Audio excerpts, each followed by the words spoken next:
Hello दोस्तों, ये beautiful सी dress है एक DIY जो प्योरली मैंने एक जुगाड़ से बनाई है और ये मैंने पहनी थी अपनी लैंसडाउन ट्रिप के दौरान। तो इस क्लिप को देखकर बहुत सारे उस वीडियो को देखकर क्वेश्चन आए थे कि अगर ये ड्रेस मैंने बनाई है तो कैसे बनाई है। तो इसका मेथड इस वीडियो में मैं आपके साथ शेयर करने जा रही हूँ, लेकिन इसके लिए मैंने लिया है अपना वेडिंग लहंगा। वेडिंग लहंगा हम सबके अलमारी में रखा हुआ है और कुछ लोग जिनका साइज़ चेंज नहीं होता वो इसको कई बार पहन भी लेते हैं। जैसे मैंने 10 साल तक इसको लगातार करवा चौथ पे पहना है। अब ये नहीं पहना जा रहा है पिछले 6 सालों से, तो मैंने सोचा इसका कुछ रीयूज़ करके अगर कोई वेडिंग में पहनने लायक ड्रेस बन जाए तो देखते हैं। तो चलो देखते हैं क्या किया और वो कितना एक्सपेरिमेंट सफल रहा।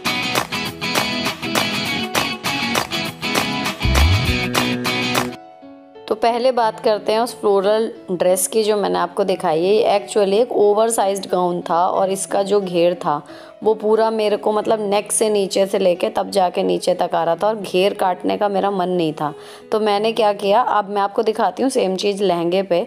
तो ये मैंने अपना वेडिंग लहंगा लिया और एक ये कुर्ता ऑल्टर किया था, उसका मैचिंग का मैरून सिल्क का कपड़ा मेरे पास पड़ा हुआ था, ये मैंने ले लिया। आपको क्या करना है, जो ऊपर आप कमर पे पोर्शन आता है ना लहंगे का, या उस गाउन में भी मैंने ऊपर का जो योक एरिया था वो निकालने के बाद जो उसका कमर पे एरिया था उस पे आपको थोड़ा सा काम करना है। जितना चौड़ा आपको गला आप पहनते हो, जैसे 3.5 इंच का डबल करके हम लोग निशान लगाते हैं, तो लगभग बीच में 7 इंच का स्पेस आपको छोड़ना है और बाजू के इधर उधर का जो है वो स्पेस आपका अलग हो जाएगा। आप क्या करना है, अपनी मशीन ले लेनी है और जी उसको कर लेना है चालू। तो जो आपने पट्टी के लिए कपड़ा लिया है बस वो आपका अरेंज होना चाहिए। उस गाउन में स्लीव्स का कपड़ा दिया हुआ था अंदर, तो उसमें मैंने पट्टी बनाई थी उस स्लीव्स के कपड़े को इसी तरीके से फोल्ड करके। और यहाँ लहंगे के लिए मैंने आपको बताया एक बचे हुए कुर्ते का कपड़ा है। इसमें आपको एक मतलब लगभग 2 इंच चौड़ी पट्टी बनानी है। इससे आपके फ़ायदे क्या होंगे, एक तो बहुत ज़्यादा नूडल वाला लुक नहीं आएगा, है ना, कंफर्टेबली आप वेयर कर पाओगे। और दूसरी चीज़, इसमें ब्रा की स्ट्रैप जो है वो ईजिली एकदम हाइड हो जाती है। आप आराम से ब्रा पहनो, इसके नीचे बिल्कुल दिखाई नहीं देगी ना पट्टी ना कुछ और। तो इतनी चौड़ी ये बिल्कुल सही रहती है। अब जो हमने निशान लगाए हैं इसमें हमें इस पट्टी को ऐसे डबल करके सिल देना है ना। और इस पट्टी को आप नीचा कितना रखोगे, जितना डीप आप गला पहन सकते हो कंफर्टेबली। तो मैं बहुत ज़्यादा डीप गले कभी भी नहीं पहनती, तो ये वाली मैंने पट्टी फ़िलहाल थोड़ी एक्स्ट्रा ली है, इसको रखा। फिर मैंने इसकी असली मेज़रमेंट मतलब कितना मैं पहन पाऊँगी एग्जैक्ट वो मैंने गाउन में उसमें बनाया था। तो मैंने वही वाला गाउन ना अलमारी से बाहर निकाल के रखा हुआ है नापने के लिए। तो मैंने इसकी पट्टियाँ देखी कि कितनी बड़ी हैं और एग्जैक्ट उतनी ही पट्टी इसमें बनाने का प्लान किया, क्योंकि ये वाला गाउन मैं कंफर्टेबली वेयर कर लेती हूँ और इसमें ब्रा की पट्टी वगैरह बिल्कुल हाइड हो जाती है। तो देखो ये इससे थोड़ा फालतू निकल रहा है, तो मैंने मैरून वाली पट्टी भी कर दी अंदर।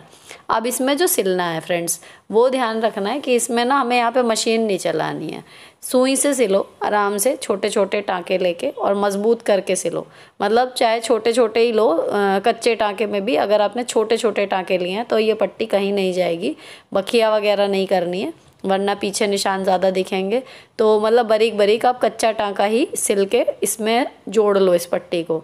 तो सुई से सिलने से देखो ये होता है, बाहर से बिल्कुल फिनिशिंग आ रही है, कोई टाँका नहीं दिख रहा, कुछ नहीं हो रहा। और पीछे से ये देखो बिल्कुल मजबूत हो गया, 4 साइड से 3 साइड से। और एक्स्ट्रा कपड़े को आप काट दो, आपकी स्ट्रैप लग के जो है रेडी हो गई। सेम इसी तरीके से दूसरी वाली साइड भी हम लोग लगा लेंगे। अब दोनों पट्टियाँ लगाने के बाद मेरा जो ये लहंगा है, जैसे मैंने बताया शादी का है, शादी को मेरी 16 साल पूरे हो चुके। तो इसमें जो है ये कुटकी वर्क है। एक तो दबका वर्क होता है वो काला पड़ जाता है, ये कुटकी वर्क है, ये काला नहीं पड़ा इतने सालों तक भी, जबकि मैंने कोई विशेष केयर से इसे रखा भी नहीं है, सिंपल एक पॉली बैग में करके ही रखा हुआ है। तो इसमें स्प्रिंग की तरह ना ये धागे से खिंच जाते हैं जितनी बार भी पहनो।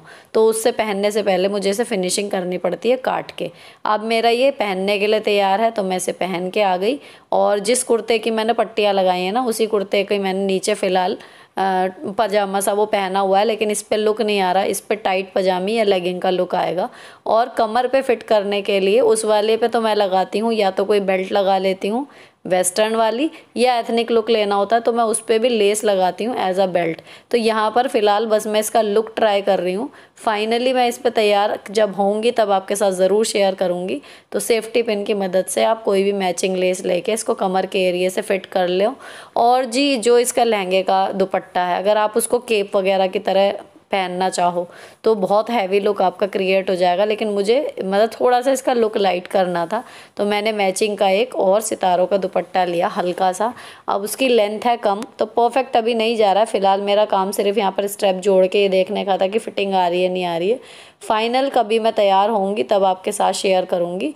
तो ये है जी इसका लुक। तो जब मेकअप करेंगे, एक्सेसरी करेंगे या फिर इसकी ओरिजिनल चुन्नी लेंगे तो इसमें और इन्हेंसमेंट होगा। फ़िलहाल आपका लहंगा एक सुंदर से घेर वाले अनारकली कुर्ते में कन्वर्ट हो चुका है और ये फ्री साइज़ की ड्रेस बनती है। अगर आप लहंगा अपना साइज़ की वजह से नहीं पहन पा रहे थे ना, तो अब आप आराम से पहन लोगे। इसे मोटा पहनो, पतला पहनो, ये ड्रेस इस तरीके की है, वो फ्लोरल वाली भी और अब ये भी बन गई। तो अगर मैंने नहीं पहना तो मेरी बेटी पहनेगी। अगर आपको आइडिया अच्छा लगा हो तो चैनल को सब्सक्राइब किए बिना मत जाना। और कोई इस तरीके का जुगाड़ करूँगी या फिर जो अभी मेरा कायमगंज की प्लेलिस्ट चल रही है उसकी किसी ड्रेस की आपको डिटेल चाहिए होगी तो बताना, मैं आपके साथ शेयर कर दूँगी। Till then bye bye, stay beautiful always.